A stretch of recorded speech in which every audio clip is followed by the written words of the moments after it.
Hello साथियों, नमस्कार। आपने देखना शुरू कर दिया है आपका अपना YouTube channel DS Mishra official, और आपके अपने चैनल पर इस लेटेस्ट अपडेट वीडियो के साथ आपका हार्दिक स्वागत है। और इस वीडियो में मैं बात करने वाला हूं कि बिहार सरकार शिक्षा विभाग के द्वारा बिहार के सभी प्रारंभिक, माध्यमिक, उच्च माध्यमिक यानी कक्षा 1 से 12 तक के विद्यालयों में ग्रीष्म काल के लिए नया टाइम टेबल का पत्र जारी कर दिया गया है। और इस जारी पत्र में इस बार हर बार से अलग क्या आदेश है और उसका क्या असर होगा वो भी बताने वाला हूं, और साथ में क्या कुछ टाइम टेबल रहेगा और इस नए आदेश में क्या कुछ नया शामिल किया गया है उसी पर बात करूंगा। तो वीडियो खास होगा, अंत तक मेरे साथ बने रहेंगे। और यदि चैनल से अब तक नहीं जुड़े होंगे तो चैनल को सब्सक्राइब करके बेल आइकन को प्रेस कर लेंगे। आगे भी शिक्षा जगत एवं शिक्षकों से संबंधित हर महत्वपूर्ण जानकारी आप तक पहुंचती रहेगी। तो साथियों, आज से 2-3 दिन पहले ही मैंने ग्रीष्म काल में विद्यालयों के मॉर्निंग को लेकर के 2-3 दिन पहले ही आपको बता दिया था। यदि उस वीडियो को आप देखे होंगे तो आपको ध्यान में होगा कि मैंने कहा था कि पूरी संभावना है कि बिहार के सभी विद्यालयों के लिए राज्य स्तर से पत्र जारी होंगे। और ये भी मैंने कहा था कि सोमवार से 6 अप्रैल से बिहार के सभी सरकारी विद्यालय मॉर्निंग हो सकते हैं। और आज जो पत्र जारी हुआ वो मेरे बात पर मुहर लग गई है, और 6 अप्रैल से सभी विद्यालय मॉर्निंग कर दिए गए हैं। तो यह जो मॉर्निंग शिफ्ट में विद्यालय चलेगा वह 6 अप्रैल से लेकर के और 31 मई 2026 यानी जो ग्रीष्मावकाश होना है वह 1 जून से होना है। तो 1 जून से पहले 31 मई तक आपका विद्यालय प्रातःकालीन चलने वाला है। तो 6 अप्रैल से लेकर के 31 मई तक जो टाइम टेबल रहने वाला है वह सुबह 6:30 से लेकर के और 12:30 तक आपका विद्यालय संचालित होना है। तो पूर्वाह्न 6:30 से लेकर के अपराह्न 12:30 तक विद्यालय चलेगा। और इसमें जो टाइम टेबल रखा गया है वह इस प्रकार रखा गया है कि सुबह 6:30 में विद्यालय शुरू होने का समय रखा गया है, जिसमें 6:30 से लेकर के 7 बजे तक चेतना सत्र का आयोजन होगा। 7 बजे से लेकर के 7:40 तक पहली घंटी, 7:40 से 8:20 तक दूसरी घंटी, 8:20 से 9 बजे तक तीसरी घंटी, 9 बजे से 9:40 तक मध्यांतर होगा। प्रारंभिक विद्यालय 1 से 8 में मध्याह्न भोजन का संचालन होगा। 9:40 से 10:20 तक चौथी घंटी, 10:20 से 11 बजे तक पांचवी घंटी, 11 बजे से 11:40 तक छठी घंटी और 11:40 से 12:20 तक सातवीं घंटी।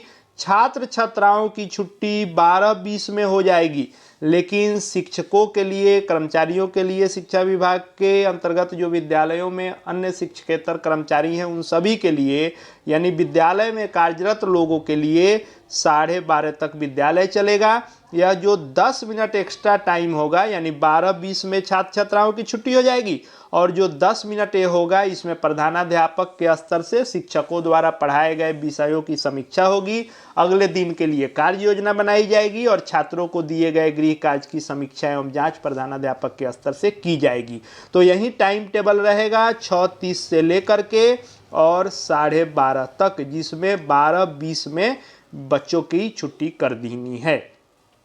अब इसमें नया क्या कुछ देखने को मिल रहा है, आइए उन चीज़ों को देखते हैं। तो इसमें मध्याह्न भोजन के लिए जो समय अवधि फिक्स किया गया है वह जो आपको 9 बजे से 9:40 तक जो समय रखा गया है मध्यांतर का, उसमें एक चीज़ इसमें जोड़ा गया है कि मान लीजिए कि कोई मध्य विद्यालय है जहां कक्षा 1 से 8 तक का संचालन होता है और उसमें संख्या छात्र छात्राओं का अगर बहुत ज़्यादा है तो क्या करना है कि प्रधानाध्यापक 2 समयांतराल कर सकते हैं मध्याह्न भोजन के लिए। एक जो तय है 9 बजे से 9:40 तक उसमें आधे बच्चों का कर दें और बाकी आधे बच्चे का तीसरी या चौथी घंटी में कर सकते हैं।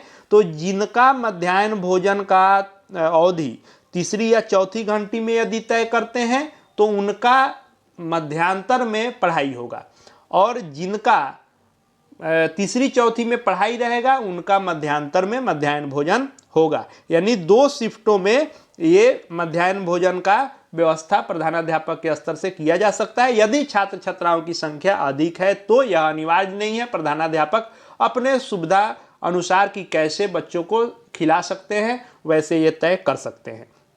साथ ही साथ जहां 2 शिफ्ट में विद्यालय संचालित हो रहे होंगे वहां जो जिला शिक्षा पदाधिकारी होंगे वे अपने स्तर से गर्मी को ध्यान में रखते हुए टाइम टेबल फिक्स कर सकते हैं कि जो 2 शिफ्ट में है कि पहले शिफ्ट में किस कक्षा से किस कक्षा तक के लिए टाइमिंग क्या होगी, फिर सेकेंड शिफ्ट में किस कक्षा से किस कक्षा के लिए और उसकी टाइमिंग क्या होगी, इसको वे फिक्स कर सकते हैं। उसके बाद जो ग्रीष्मावकाश समाप्त होगा तो गर्मी की छुट्टी के बाद फिर जब विद्यालय खुलेगा तो पूर्ववत 9:30 से 4 बजे तक संचालित होगा। जो इस बार नया, जो मैंने कहा कि हर बार से इस बार नया क्या है, तो नोट में जो शामिल किया गया है नियम वह यह है कि ग्रीष्म काल में राज्य में पड़ने वाले भीषण गर्मी एवं लू को ध्यान में रखते हुए राज्य के सभी जिला पदाधिकारी अपने स्तर से प्रारंभिक माध्यमिक विद्यालयों के संचालन में संशोधित कर सकते हैं।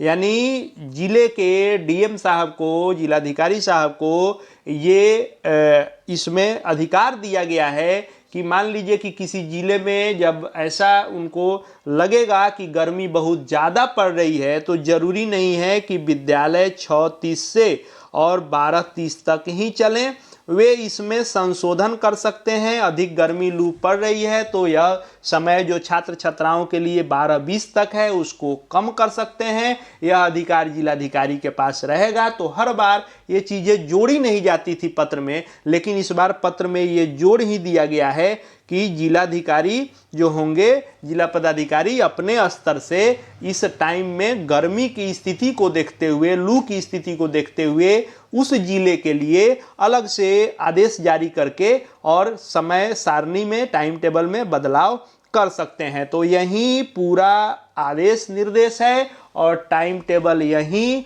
अनुपालन करना है। 6 अप्रैल से बिहार के सभी प्राथमिक हो, मध्य हो, माध्यमिक हो, उच्च माध्यमिक हो, सभी विद्यालयों में यही फॉलो किया जाएगा। जो मैंने टेंटेटिव पहले ही कह दिया था कि 6 अप्रैल से पूरी संभावना है, और जैसा कि सूचना मिला था उस अनुसार, और मैंने ये भी कहा था कि पूरे राज्य के लिए एक पत्र जारी होगा, तो ये पत्र आ गया है। जो अपडेट मैंने आपके लिए लेकर के आया, आगे भी सबसे विश्वसनीय तरीके से हर अपडेट से अपडेटेड रहने के लिए चैनल से जुड़ जाएंगे। चैनल को सब्सक्राइब करके बेल आइकन को प्रेस कर लेंगे। साथ ही हमारे Telegram channel DS Mishra official से जुड़ सकते हैं। वहां विभागीय हर पत्र PDF आपको मिलते रहेंगे। इस वीडियो को देखने के लिए आपका बहुत बहुत धन्यवाद।